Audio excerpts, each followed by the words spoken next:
السلام عليكم ورحمة الله وبركاته. قربان هذا حيلة الإسقاط فتاوی سمرقندیه کې راوړي چې حضرت عمر رضی الله تعالی عنه په زمانه کې هم وو.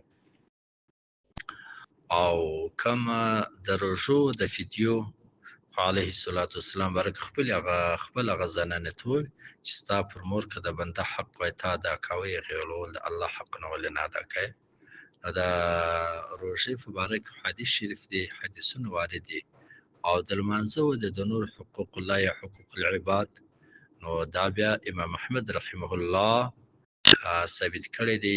تفسیرات احمدیه کې وګورئ، امام احمد رحمه الله ډېر خوندور ثابت کړی دی. او تفسیرات احمدیه کې ملا جیون د نور الانوار مصنف هغه ډېر تحقیق کړی دی.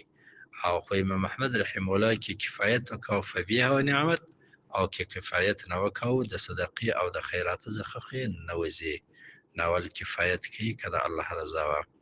حدث ما ستا د مذهب ټول کتابونه یې رااخلي، خو خبره دا ده چې دغه مرده به یا پیسې پرېښي یا بیا نه یې پرېښي. کې پرېښي بیا به یې وصیت کړی یا بیا نه یې کړی. کې وصیت کړی بیا واجب ده چې ګرځې به یې، او کې وصیت نه و کړی پیسې پرېښې وې نو بیا سنت طریقه ده ولې ګرځي.